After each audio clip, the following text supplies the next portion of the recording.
We live in a day of great turbulence. The news is filled every day with disturbing events from the Middle East.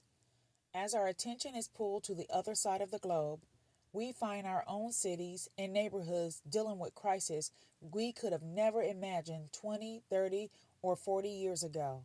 Certainly, we live in perilous times.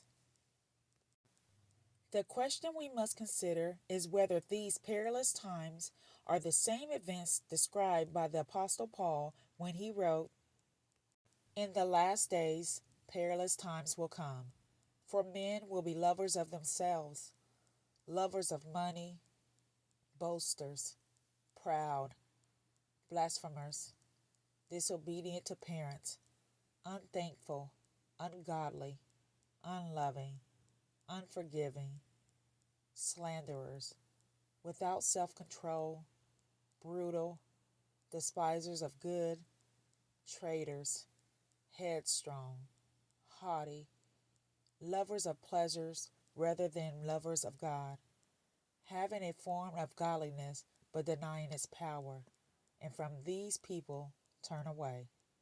2 Timothy 3 1 through 5. Are we in the last days that Paul referred to? How can we know with any certainty? What does the Bible tell us about what the end times will be like? How much has God reserved for his own understanding about the mysterious days of the end? These are questions many people struggle with. In this volume, we have collected Bible teachings from 4 booklets out of the RBC's popular Discovery series. These particular booklets offer insight and instruction from the scriptures about the world shaking prophetic events. As you read and grow in this important area of biblical truth, may you be challenged, strengthened, and encouraged by the God whose eternal purposes will be accomplished. What can we know about the end times? Are the statements in the Bible about the future exact enough for us to know what lies ahead? Or are they too vague, too figurative, or too debatable to be of any real value to us today? What difference does it make whether or not we know ahead of time if it's all going to happen anyway? Let's look to the Bible for the answers to these and to other important questions about the future. Expectations.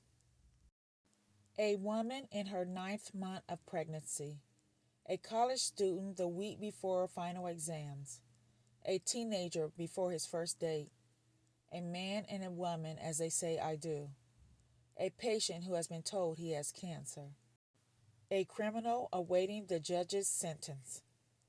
Do your expectations turn out to be naively optimistic, unduly pessimistic, or surprisingly realistic? In most cases, what makes the difference is whether you acted on the basis of a specific knowledge or on unfounded feelings. Opinions about the future follow the same pattern. To avoid being victimized by false hope or unrealistic fears, we need to search out reliable information and live by it. Many find it hard to know whom to believe. Some predict a nuclear holocaust. Others speak ominously of mass starvation.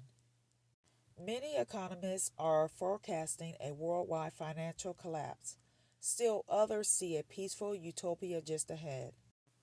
Here are a few excerpts from actual conversations with people who expressed their hopes and fears about the end times.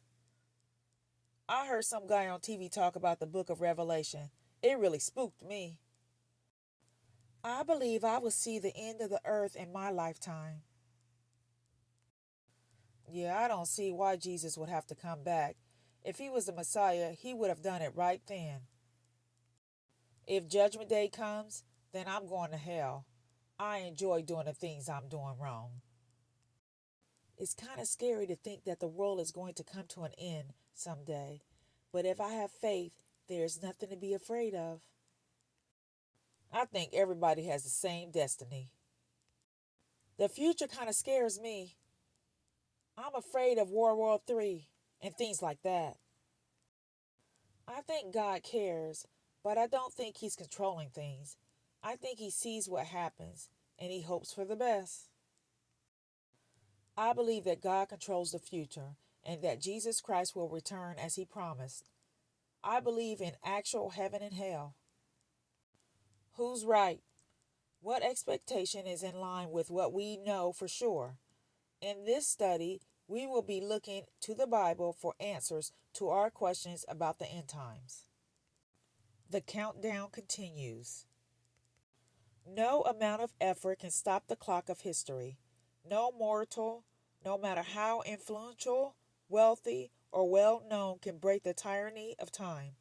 Every day that passes, every flash of a digital crystal brings us closer to the dramatic events predicted in the Bible. We can prepare for the inevitable. We can put time into good use, but we cannot stop it, not for a moment. That can be an unsettling thought.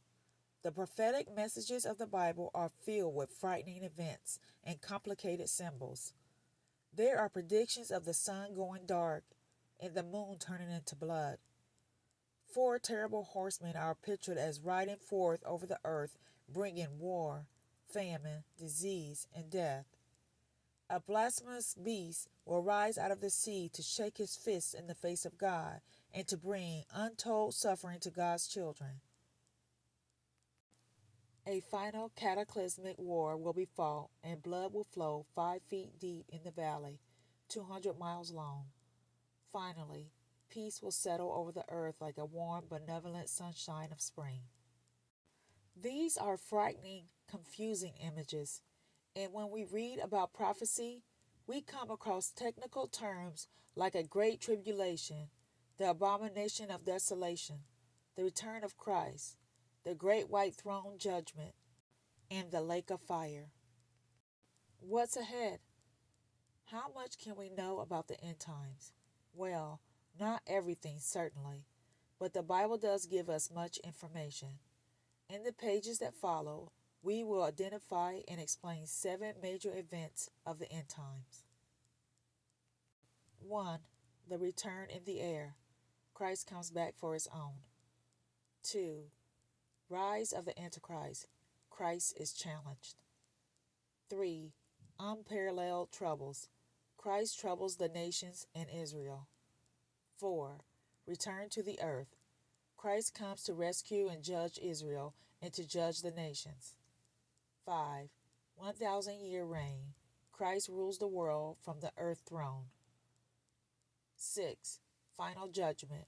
Christ defeats his enemies and judges unbelievers. 7. New world. Christ creates a new heaven and a new earth.